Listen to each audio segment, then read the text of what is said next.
Everyone, today we will talk about how to fix or how to solve the problem of not installed on Tinder app. To know how to fix or how to solve the problem of not installed on Tinder app, you should just go to settings.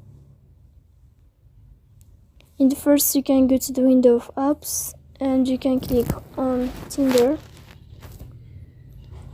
So you can go to Tinder app here. Then you can click on first stop and you can click OK. After that, you'll enter to the window of storage. Then you can click clear cache. Don't click clear data because that can cause you errors or can delete your account.